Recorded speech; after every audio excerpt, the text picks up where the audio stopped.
শ্রী শ্রী রামকৃষ্ণদেব অর্থাৎ আমাদের প্রাণের ঠাকুর আমাদের সরল হতে বলেছে, বোকা নয়। সরল আর বোকার মধ্যে দুস্তর পার্থক্য রয়েছে। বোকা যাদের মানুষে ঠকায়, আর সরল সেই হয় যে নিজে ইচ্ছা করে সরলতাটাকে নিজের মধ্যে গ্রহণ করে। সে চায় না অপরকে ঠকাতে বা অপরের প্রাপ্য জিনিস তাকে নিতে। সে নিজেকে সেই সরলতার মোড়কে মুড়ে রাখে, অর্থাৎ সে নিজেকেই পাল্টে ফেলে। কিন্তু যারা বোকা তাদেরকে ওই বোকামির সুযোগ নেয় সুযোগ সন্ধানীরা। ঠাকুর যোগেন মহারাজকে একবার একটি জিনিস কিনে আনতে বলেন। সেই গল্পটা তো আমাদের সকলেরই জানা। যখন যোগেন মহারাজ কড়াটি কিনে এনেছিল, তার মধ্যে জল ঢেলে দেখা গেল সেই কড়ার তলার থেকে জল সব বেরিয়ে যাচ্ছে। অর্থাৎ যোগেন মহারাজকে তখন ঠাকুর খুবই বকেছিল বা তিরস্কার করেছিলেন। বলেছিলেন, বোকা হতে নেই, সরল হওয়া খুব ভালো, সরল হতেও হয়, কিন্তু কেন বোকা হবে? সব দোকানে গিয়ে যাচাই করবি জিনিসটার আসল দাম, তারপরেই কেনা উচিত। এইভাবে যোগেন মহারাজকে ঠাকুর বুঝিয়েছিলেন।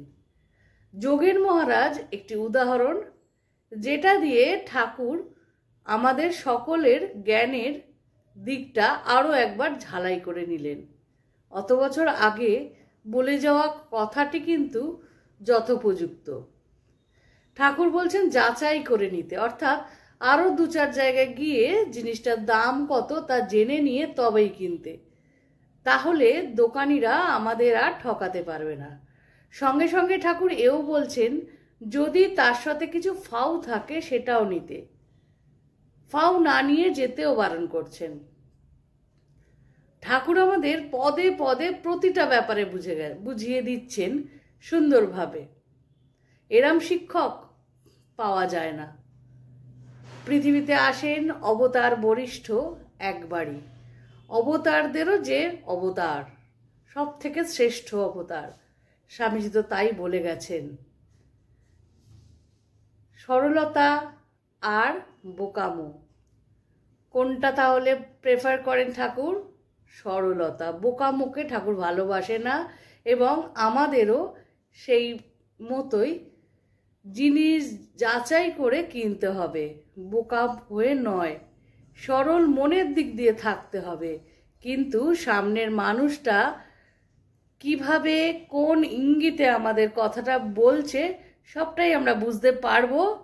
কিন্তু নিজেকে সরলভাবে, মনটাকে সরলভাবে রাখতে হবে।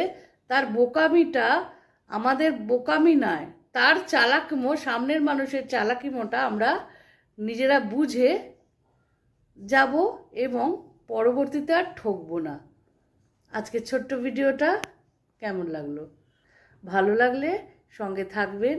শ্রী ঠাকুর, মা, স্বামীজি, আমার গুরু মহারাজ এবং অন্যান্য মহারাজদের শ্রীচরণে শতকোটি প্রণাম।